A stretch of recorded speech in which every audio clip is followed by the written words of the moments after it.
जय हिंद, वंदे मातरम। साथियों, बिहार पुलिस सिपाही की परीक्षा के लिए आज की इस वीडियो में जीके, जीएस और हिंदी व्याकरण से काफ़ी ज़्यादा इम्पोर्टेंट प्रश्नों को कवर करेंगे।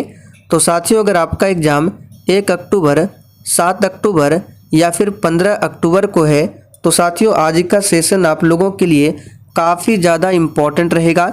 इसलिए साथियों आप सभी पूरा सेशन को ध्यानपूर्वक देखें। और साथियों आपको स्क्रीन पर ये क्लास टाइमिंग दिख रहा है, इसे आप लोग नोट कर लें और डेली इसी टाइम पर आपको क्लास करने हैं। तो साथियों सेशन का पहला प्रश्न है, गोचर का विपरीतार्थक शब्द क्या है। वेरी इंपॉर्टेंट प्रश्न है, चलिए आप सभी आंसर कीजिए। गोचर का विपरीतार्थक शब्द क्या है। तो साथियों यहाँ पर पहले प्रश्न का आंसर अगर आप लोगों ने ऑप्शन ए को दिया है तो आपका बिल्कुल सही जवाब है। गोचर का विपरीतार्थक क्या होता है, तो अगोचर, याद रखिएगा। यहाँ पर पहला ऑप्शन आपका सही जवाब है। चलिए आगे देखिए, उदय का विलोम क्या है। साथियों आपके एग्जाम में हिंदी व्याकरण से बिल्कुल इसी तरह के प्रश्न पूछे जाएंगे। तो यहाँ पर आपको उदय का विलोम बताना है। तो देखिए उदय का विलोम होता है अस्त। क्या होता है, अस्त, जो कि बी ऑप्शन में दिया गया है। तो ध्यान रखना है, उदय का विलोम क्या होगा, अस्त होगा। चलिए आगे देखिए, तीसरा प्रश्न है, मार्केट का पर्यायवाची शब्द क्या है। चलिए तीसरे प्रश्न के लिए आंसर बताएंगे। हम लोग 7 से 8 हिंदी व्याकरण के प्रश्नों को कवर करेंगे, उसके बाद जीके जीएस के प्रश्नों को देखेंगे। तो साथियों यहाँ पर मार्केट का पर्यायवाची क्या होगा, देखिए यहाँ पे मार्केट नहीं होगा, टाइपिंग एरर है, यहाँ पे मरकट होगा। ठीक है, मरकट। तो मरकट का पर्यायवाची हो जाएगा बंदर, जो कि डी ऑप्शन में दिया गया है। चलिए आगे देखिए, माता पिता में कौन सा समास है। बिल्कुल सोच समझकर आंसर करना है। माता पिता में कौन सा समास है। तो साथियों यहाँ पर चौथे प्रश्न का आंसर अगर आप लोगों ने ऑप्शन सी को दिया है तो आपका बिल्कुल सही जवाब है। माता पिता में द्वंद्व समास है। भाई बहन में पूछे कौन सा समास है, तो इसमें भी द्वंद्व समास है। सीताराम, गौरी शंकर, इन सभी में द्वंद्व समास है। द्वंद्व समास पहचानने का नियम ये है, दो शब्दों के बीच में देखिए हाइफन है। आपको जहाँ भी दो शब्दों के बीच में हाइफन मिले समझ जाना है आपको द्वंद्व समास है।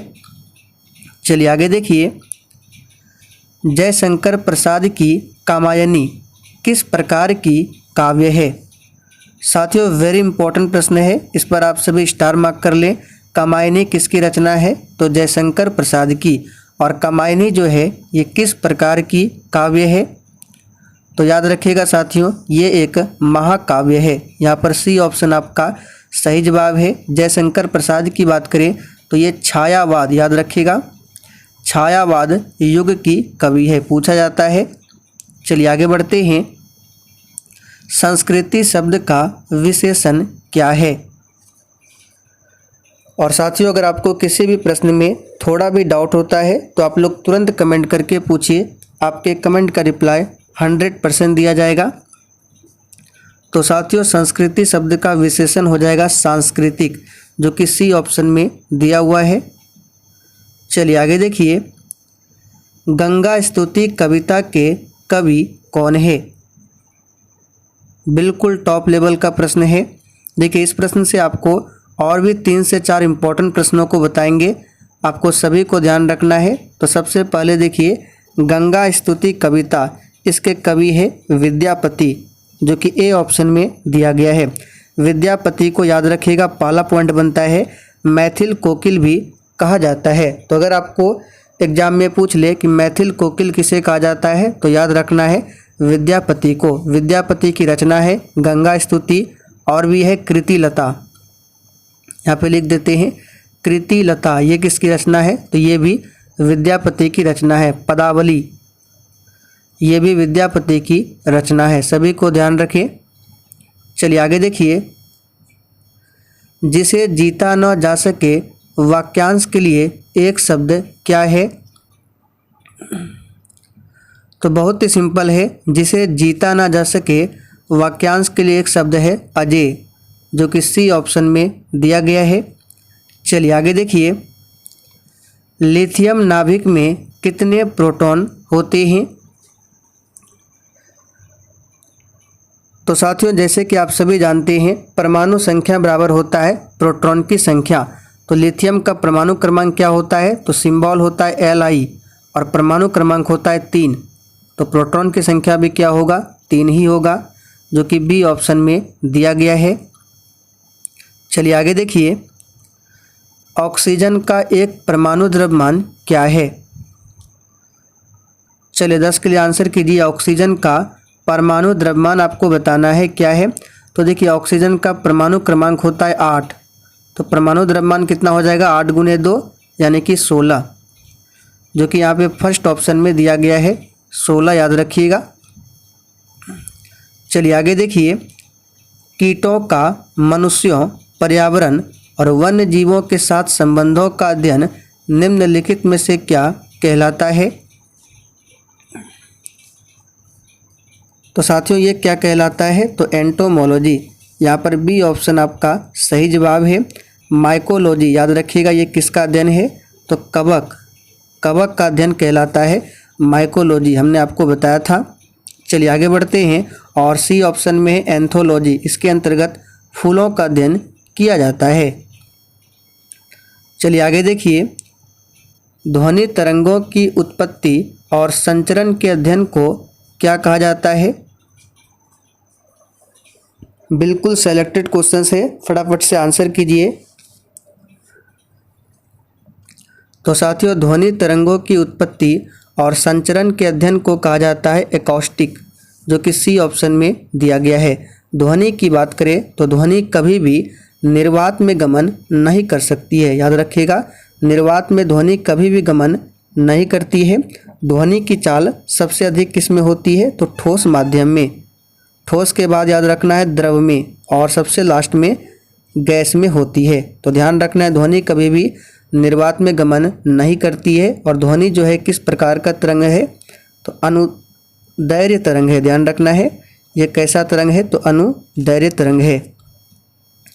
चलिए आगे देखिए, मच्छरों के द्वारा फैलने वाले रोग कौन कौन से हैं?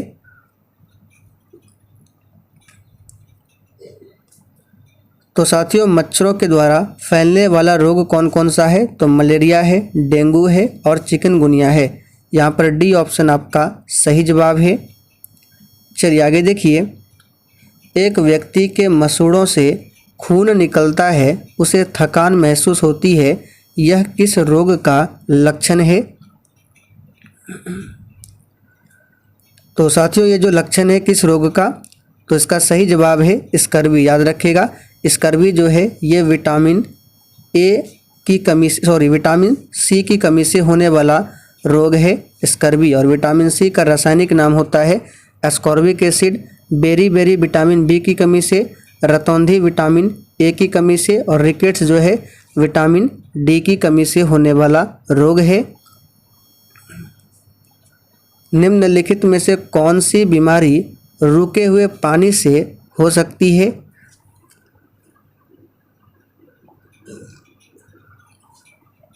तो कौन सी बीमारी है रुके हुए पानी यानी गंदे पानी से होता है? तो इसका सही जवाब है सी ऑप्शन, मलेरिया, याद रखिएगा। वन के पारिस्थितिक तंत्र में कवक को किस समूह में रखा गया है? देखिए, कवक जो है इसको फंगस भी कहा जाता है। क्या बोला जाता है? इसे फंगस भी कहा जाता है। तो कवक को किस समूह में रखा गया है पारिस्थितिक तंत्र में? तो याद रखिएगा अपघटक के रूप में। यहाँ पर सी ऑप्शन आपका सही जवाब है, अपघटक। चलिए आगे देखिए, सजीवों में श्वसन से संबंधित अंग कौन से हैं? चलिए 17 के लिए आंसर कीजिए, इंपॉर्टेंट प्रश्न है। सजीवों में श्वसन से संबंधित अंग कौन से हैं? तो देखिए, गलफड़ा तो होगा, त्वचा भी होगा, लेकिन वृक्क नहीं होगा। यहाँ पे सजीवों में बोला गया, ना कि सिर्फ मनुष्यों में। देखिए, बी ऑप्शन की बात करें, गलफड़ा तो होगा, इसमें त्वचा भी होगा, फेफड़ा। तो बी ऑप्शन आपका सही जवाब है। सी ऑप्शन नहीं होगा क्योंकि यहाँ छोटी आंत दिया गया है। डी ऑप्शन में यकृत और वृक्क दिया गया है, ये श्वसन अंग नहीं है। तो बी ऑप्शन जो है इसमें गलफड़ा, त्वचा, फेफड़ा, ये सभी क्या है? श्वसन अंग है सजीवों में। आगे देखिए, वायुमंडल की ओजोन परत के क्षय होने का प्रमुख कारण निम्नलिखित में से क्या है। देखिए, ओजोन परत की बात करें तो इसका सूत्र होता है O3 और प्रत्येक वर्ष ओजोन दिवस मनाया जाता है 16 सितंबर को, ध्यान रखिएगा।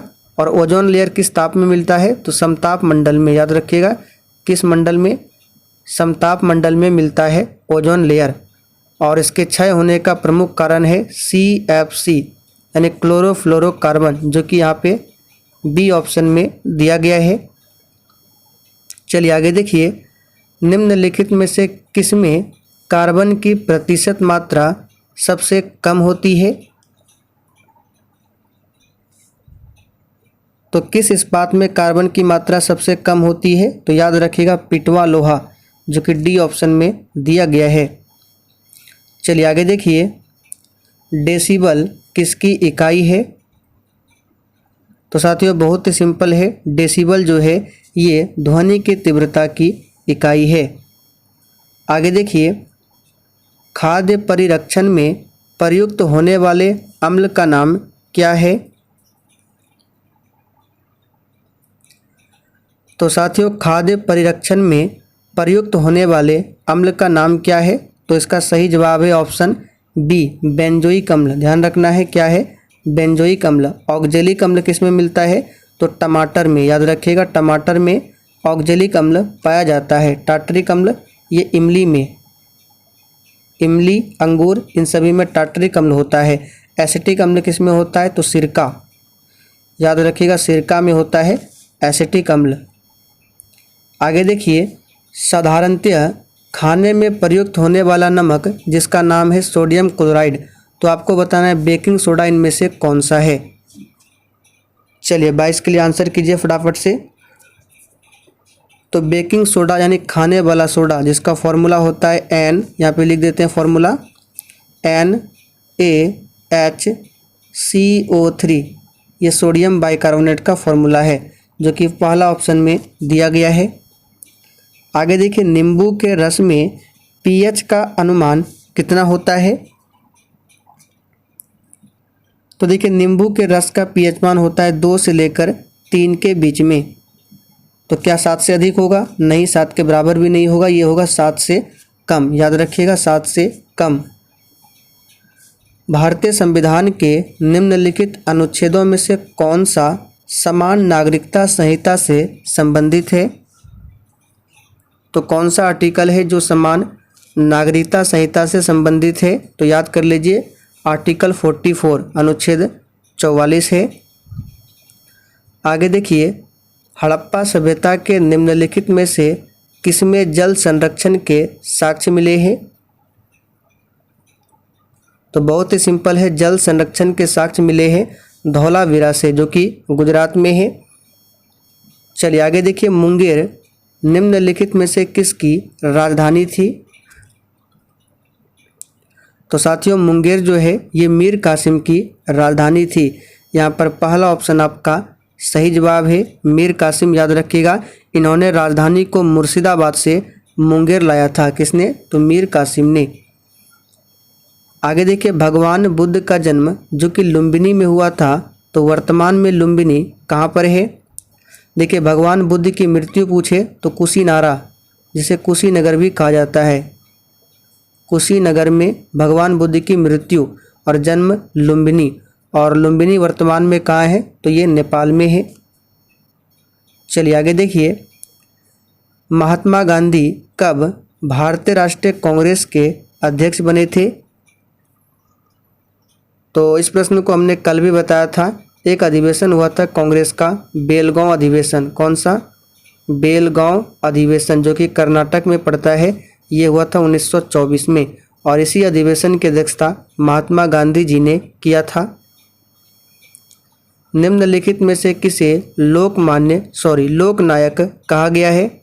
लोकमान्य पूछा जाता तो आंसर होता आपका बाल गंगाधर तिलक, लेकिन लोकनायक पूछा गया है, आंसर होगा जयप्रकाश नारायण। और जयप्रकाश नारायण ने ही संपूर्ण क्रांति का नारा दिया था, याद रखिएगा, संपूर्ण क्रांति का नारा। वह मुगल सम्राट जिसका 2 बार अभिषेक हुआ कौन था? तो उसका नाम है औरंगजेब। क्या नाम है? औरंगजेब। औरंगजेब को जिंदा पीर भी कहा जाता है, याद रखिएगा, जिंदा पीर भी कहा जाता है औरंगजेब को। गौतम बुद्ध के संवादों की भाषा क्या थी? तो साथियों, गौतम बुद्ध के संवादों की भाषा थी पाली। यहाँ पर बी ऑप्शन सही है। राजस्व में रैयतवाड़ी प्रयोग का प्रारंभ किसके द्वारा किया गया? तो साथियों, राजस्व में रैयतवाड़ी प्रयोग का जो प्रारंभ किया गया ये थॉमस मुनरो के द्वारा। पहला ऑप्शन आपका यहाँ पे बी आंसर होगा, थॉमस मुनरो। निम्न में से कौन ब्रिक्स राष्ट्र नहीं है? चलिए फटाफट से 33 के लिए आंसर बताएंगे। तो देखिए, ब्रिक्स का जो नाम है इसी में सभी देशों के नाम है। जैसे बी से ब्राज़ील हो गया, आर से रसिया हो गया, आई से इंडिया हो गया, सी से चाइना हो गया और एस से साउथ अफ्रीका। तो इसमें ब्रिटेन नहीं आएगा। श्रीलंका का राष्ट्रीय प्रतीक क्या है? तो बहुत ही सिंपल है, श्रीलंका का राष्ट्रीय प्रतीक है सोने का शेर। निमारी एक नस्ल है।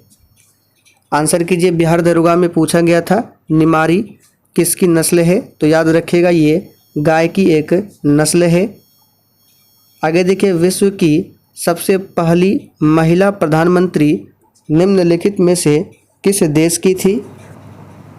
तो बहुत ही सिंपल है, इसका सही जवाब है श्रीलंका देश की। नाम क्या है? तो श्री माओ भंडार नायके। भारत में प्रथम महिला प्रधानमंत्री श्रीमती इंदिरा गांधी। और राष्ट्रपति पूछे महिला में तो याद रखिएगा प्रतिभा देवी सिंह पाटिल। बिहार की प्रथम महिला मुख्यमंत्री कौन थी? तो श्रीमती राबड़ी देवी, इसे भी ध्यान रखें। किस टेनिस खिलाड़ी ने यूएस ओपन 2022 चैंपियनशिप में पुरुष एकल का खिताब जीता है? तो याद रखिएगा ये जीता है कार्लोस अल्कराज ने। याद रखिएगा कार्लोस अल्कराज ने। शतरंज जिसको चेस कहा जाता है ये खेल कहाँ पर शुरू हुआ था? तो बहुत ही सिंपल है, इसका सही जवाब है भारत में। आगे देखिए, म्यांमार की मुद्रा क्या है? तो साथियों, म्यांमार की मुद्रा याद रखिएगा क्यात है, जो कि डी ऑप्शन में दिया हुआ है क्यात। टका की बात करें तो बांग्लादेश की मुद्रा है टका, याद रखिएगा। और डॉलर आप सभी जानते हैं अमेरिका हो गया, और भी देश है। चलिए आगे देखिए, खुले बाजार की क्रियाएं एक हिस्सा है। तो साथियों, खुले बाजार की क्रियाएं जो है ये मौद्रिक नीति का हिस्सा है। और मौद्रिक नीति की घोषणा कौन करता है? तो आरबीआई जो है ये मौद्रिक नीति की घोषणा करता है। तो यहाँ पर पहला ऑप्शन सही है। तो चलिए साथियों, आज के लिए इतना ही। सेशन अगर आपको थोड़ा बहुत भी पसंद आया हो तो जाते जाते आप सभी सेशन को लाइक करते जाएं।